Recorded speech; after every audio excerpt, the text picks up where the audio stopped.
spokesperson for the Zimbabwe AIDS Network.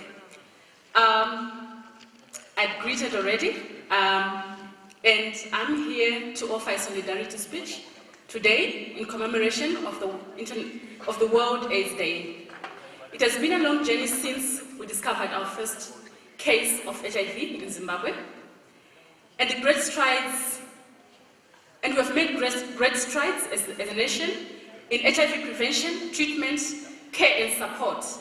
These strides and successes we can attribute to a multi-stakeholder approach that we took from the onset. And this year's theme is befitting global solidarity, shared responsibility, which is a prerequisite for successful programming in the country. It reinforces the need for us to work together, and by us, I'm basically referring to communities in their diversity, government departments, service providers, the private sector, and the funding community. I'm here representing a large network of about 200 organizations. Yesterday we had our annual general meeting, and we hosted stakeholders, members from across Zimbabwe. And there are key advocacy issues that I thought I should flag on behalf of the network in this platform as we commemorate and remind each other of some milestones that we have set for ourselves.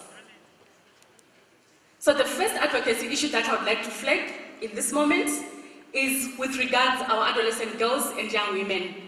I'm sure you've followed debates around the age of consent to accessing SRI-HR services, sexual and reproductive health and rights services for adolescents in this country. This conversation has happened and has, in a way, sidelined the whole HIV conversation.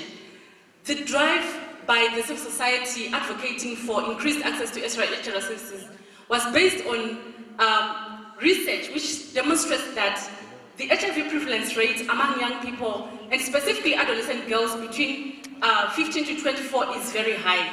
These young people are sexually active, yet when they try to access health facilities, sexual and reproductive health services, sometimes they are faced with resistance. We actually acknowledge and thank our Ministry of Health and Child Care because they have put guidelines in place. But we really needed to have a policy in place which is clear that young people, when they get to a health facility and request for SRI-HR services, they should access. And we continue to appeal to stakeholders, communities, policymakers that we actually come up with a legal framework that authorizes adolescents, sexually active adolescents who need to access SRI-HR services to be able to do so without necessarily having to seek parental consent. In many cases, these are 12-year-olds who are already sexually active, and denying them access to preventative measures such as condoms is not going to stop them from having sex. They'll still go ahead and have sex, but unprotected sex, which predisposes them to HIV infections.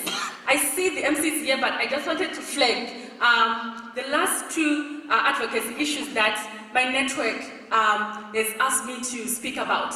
The second one is the entire issue of what Dr. Benzima, our CEO, mentioned earlier, key populations, and specifically, I wanted to talk about sex workers.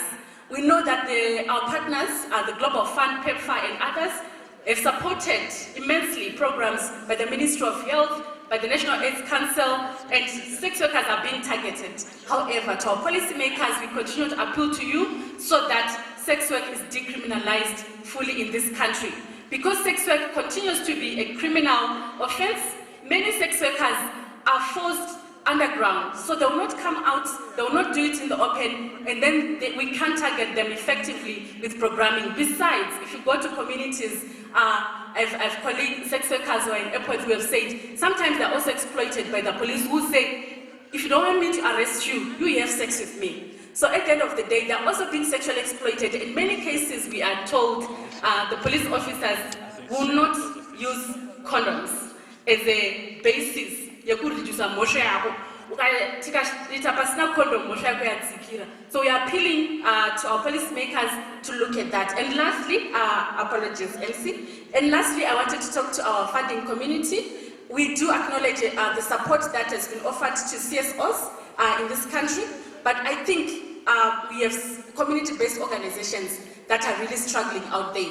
In order for us to have a forest that's healthy, a proper, forest, we really